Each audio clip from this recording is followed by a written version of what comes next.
الرحيم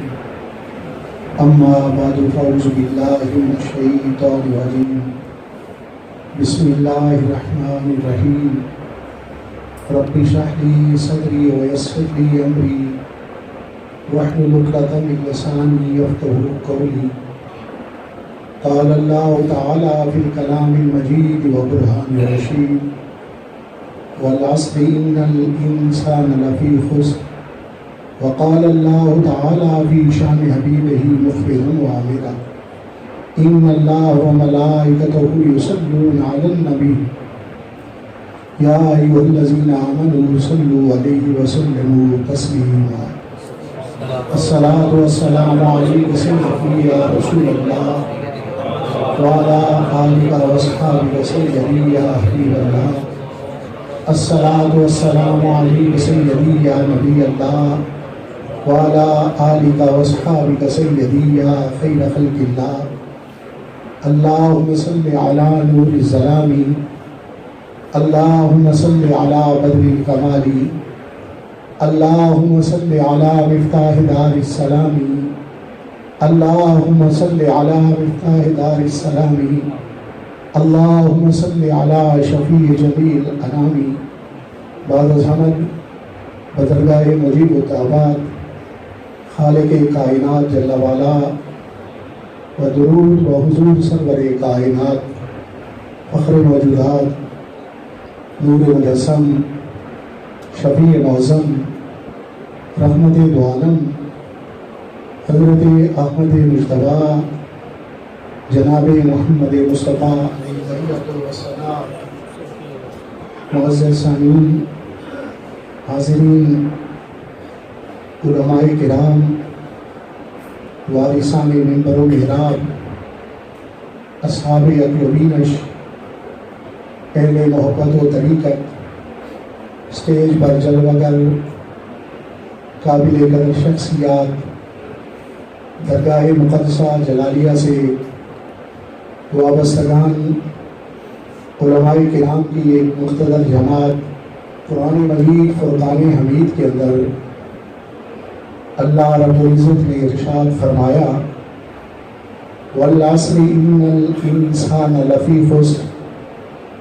قسم ہے زمانے کی بے شک انسان خسارے میں ہے، بے شک انسان گھاٹے میں ہے، بے شک انسان نقصان میں ہے۔ آج کی اس ختم شریف کی تقریب کے اندر صرف قرآن مجید کے اسی تصور خسارہ کو جاننے اور سمجھنے کی کوشش کریں گے، اس لیے کہ رسم دنیا تو یہ ہے کہ پہلے دکان سجائی جاتی ہے، پھر بکری کا آغاز کیا جاتا ہے۔ اگر کیے گئے اخراجات کے تناسب سے آدمی کا مال کم قیمت کے اندر بکے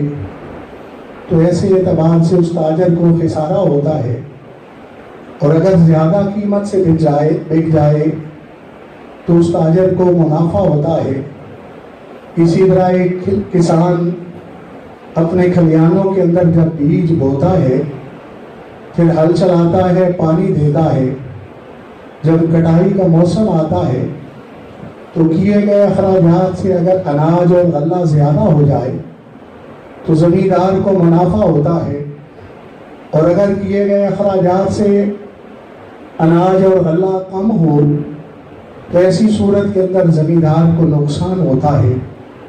یہاں نہ کوئی کام کیا گیا، نہ کوئی نیکی کا عمل صادر ہوا، نہ کوئی گناہ کیا گیا، اور اللہ رب العزت ابتدائی سے ارشاد فرماتا ہے ان الانسان لفی خسر، بے شک انسان خسارے میں ہے، بے شک انسان گھاٹے میں ہے، بے شک انسان نقصان میں ہے۔ تو اس تصور خسارہ کو جاننے کے لیے امام الانبیاء سید الانبیاء جناب مصطفیٰ کریم صلی اللہ علیہ وسلم کی بارگاہ اقدس میں حاضر ہوتے ہیں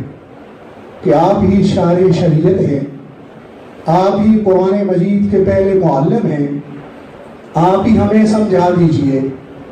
تو میرے آقا کریم صلی اللہ علیہ وسلم ارشاد فرماتے ہیں کل